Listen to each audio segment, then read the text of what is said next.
All right, man. How you doing? It's been a long time. Yeah, Haven't even sat down and had a beer with you in ages, mate. I know. Yeah. Good. What are we drinking today? So drinking our Pump Yard series. It's a cryo hopped strong pale ale. Giving back to Pump Yard a little bit and back to our customers. We sort of started the Pump Yard range where I get my assistant brewer to really just play around with beer and see what we can achieve and see what we can do. It's, I've never really used cryo hops before, so just wanted to sort of play around and see what that does. We use cryo hops in reposition, which is our dark Keeper.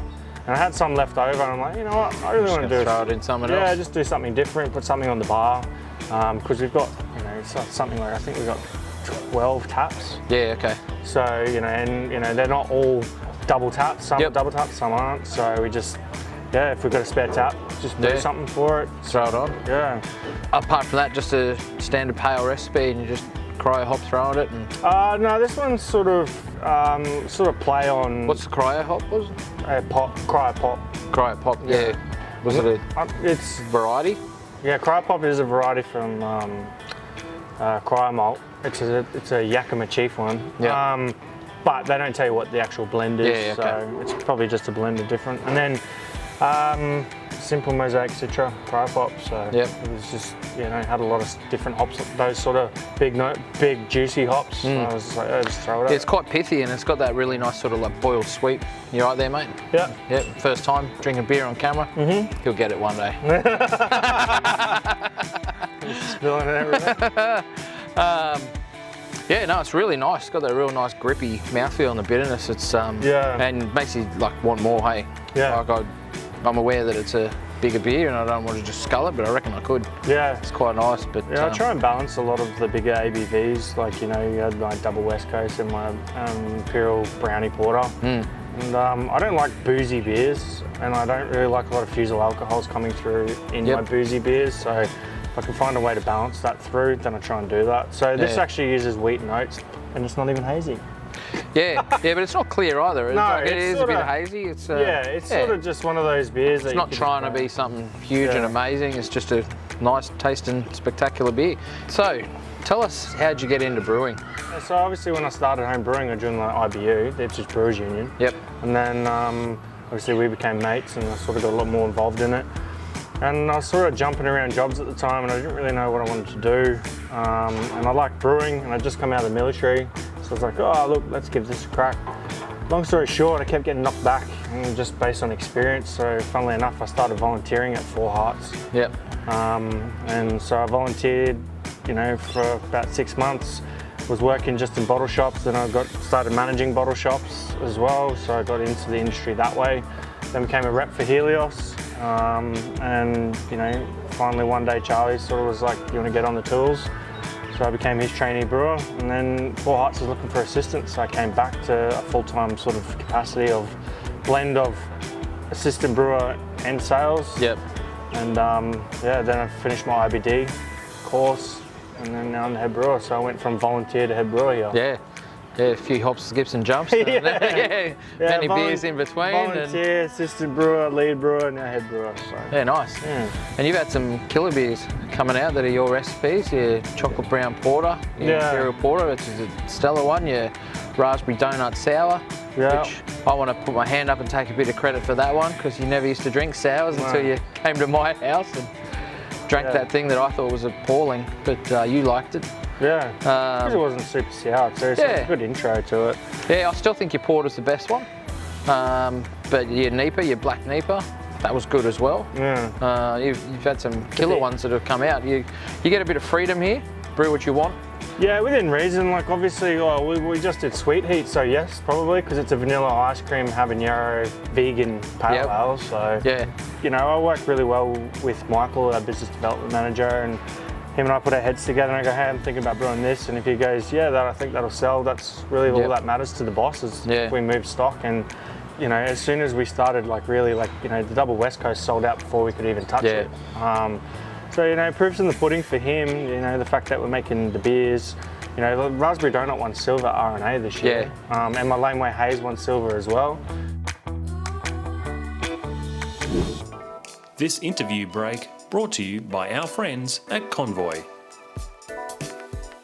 Hey guys, alrighty, so I just want to go through with you quickly a couple of commercial setups and to show you what's involved, sort of like how these things work and what you need to do if you need to do some sort of maintenance on them. So these are your lock fittings, so these screw off like that, right? Now, so in there's a washer. You need to get that washer out, you need to replace it because that can cause leaks. Same as on your gas fitting. Gas is exactly the same. There's a washer in there, you need to pull that out and replace it because they do wear out, because sometimes you're using these in a commercial brewery on and off again. This is your gas input, so that fits in there. Okay, so see how that pushes down? You got this big old rubber ring here. You need to pull that out, and then you need to pull out the entire column. I'm not going to pull this one apart because I borrowed this one from Helios and it's not mine to pull apart, right? Basically, you pull off this little clip, handle comes out, and this is your chute. So you can see all the way through that. Usually you're not supposed to. That at Helios they use these currently at the moment. This coupler is not used for pouring beer. This is used for filling kegs and that sort of stuff, and there's not a one-way valve in here. All right, so in this one, this is our S type. So this is your A type, this is your S type keg coupler. All right, same thing. Pull off the clip, pull off the handle comes off. It's that simple, right? Now when you want to fix these, things like this, you need to repair those. It's going in and out of kegs all the time, okay? This thing here, it won't go all the way out, but it will pull out to here. So what you need is one of these little things. You can pick it up from Bunnings, they're about $5. Just use the Craft Right ones, they're just perfect.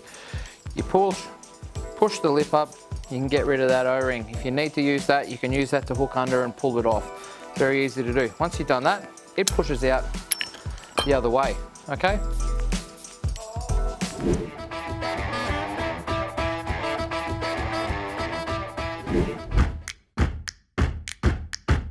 Every time I've come here when it's open, it's obviously, we're closed at the moment. We tried to come here before you guys are open so that we don't take up too much space. Yeah. But every time I've been here, it's busy because it's a great spot. Unless it's pouring with rain, obviously. It's a bit harder to try and find a seat for everyone out here.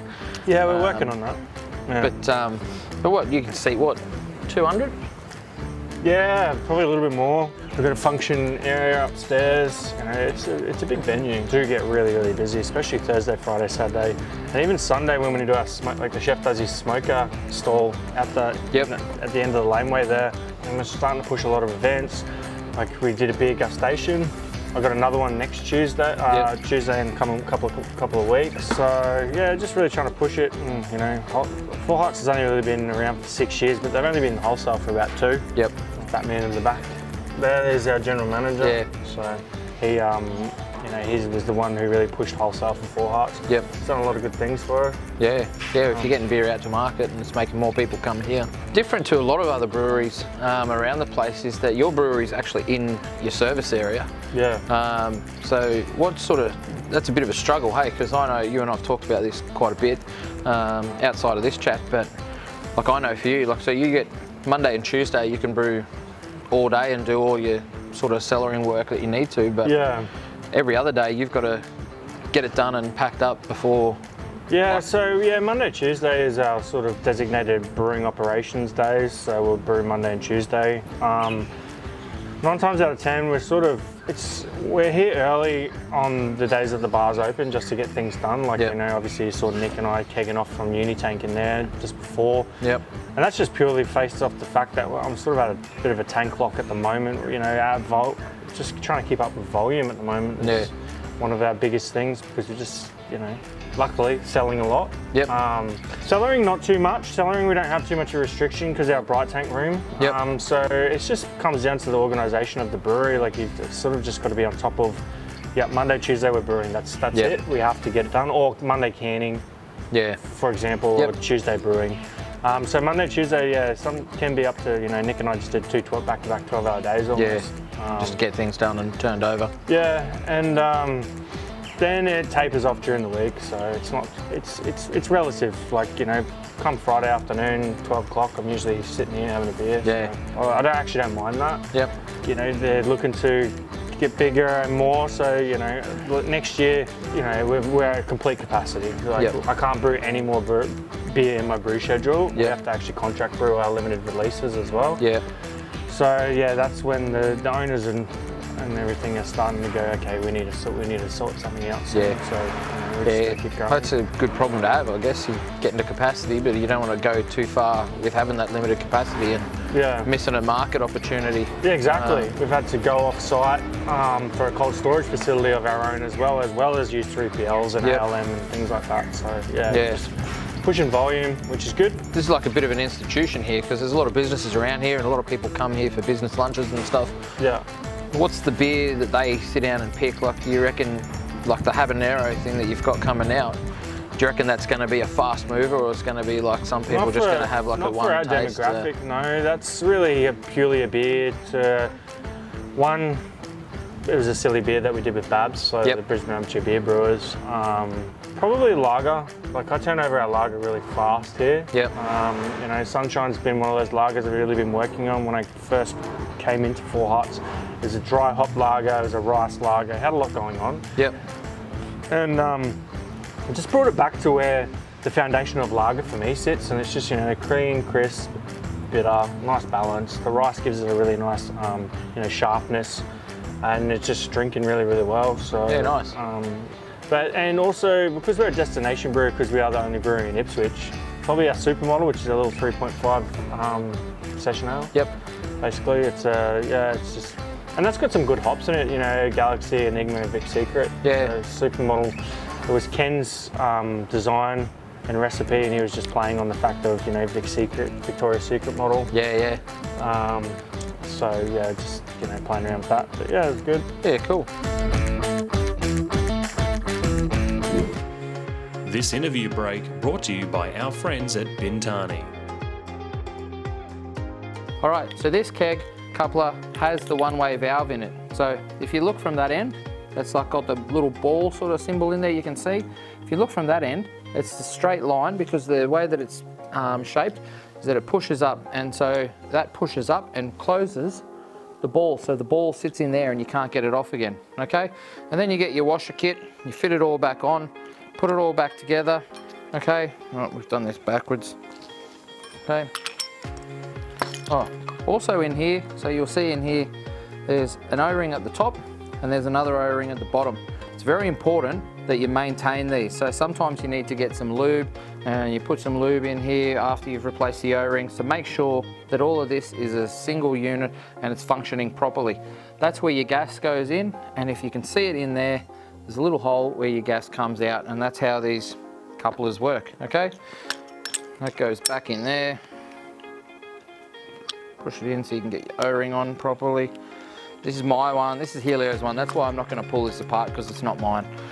This is my one, so I don't mind if I break it, do whatever, okay? Push it up, and then you need to align this up, okay? So you can push your key thing back through, clip it on, okay, that works. Make sure all that's lubed up together, and then you make sure that you put this back on, okay? It can be fiddly, it can be annoying, but it's as simple as that. So then it's all working back together again. Once you've lubed it, you'll feel it. It'll feel, it should feel tight, but not too tight, and it should not be loose like this one is, because there's no lube on this one. But that's essentially how it works. So that's off, and you'll see, because there's nothing protruding. When it's on, that means that it's piercing the keg and beer can come out. And that's basically maintenance of couplers. You want to do it often, you want to check them. You can buy what's called washer kits, and they come in a kit, a little Ziploc bag with all the little O-rings and seals and everything, just so you can repair your thing. So if you've got 30 taps, you have 30 of these, you need 30 washer kits. It's important, you want to get on it, make sure you do it. Cheers.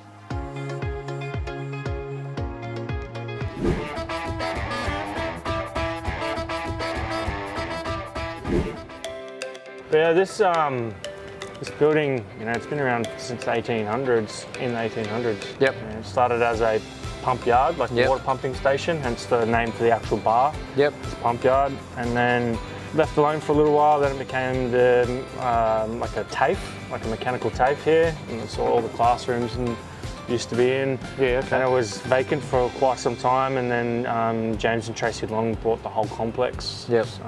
And put in a brewery and What's your outlook like in the next 6 months? Have you got anything that you want to, any sort of beer that you're looking at that you really want to get out before, like in the middle of summer? Anything sort of hazy or juicy or something sour that you reckon is just going to so we've decided, floor the market? Yeah, we've decided that Laneway is going to be a seasonal. You know, it proofs in the pudding with that. It sold really well, it sold really fast. It was the fastest selling beer that Hearts has ever had behind the bar as well. You know, we've got the silver from the RNA to back it.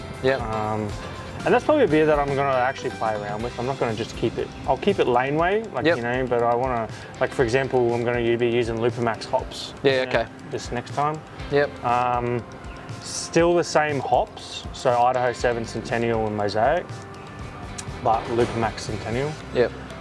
Which should be cool. And in terms of just like really like trying to get stuff out there, like as you've seen this year, I've done a raspberry donut sour, I've done an imperial brownie porter, I've done a dark Nipa, I've done a vanilla ice cream and habanero. Like just challenge the status quo and just really tried to design beers that aren't beer but work, and just try and be different to what everyone else is doing. So you know, I've got a design for a like an imperial fruit tingle sour.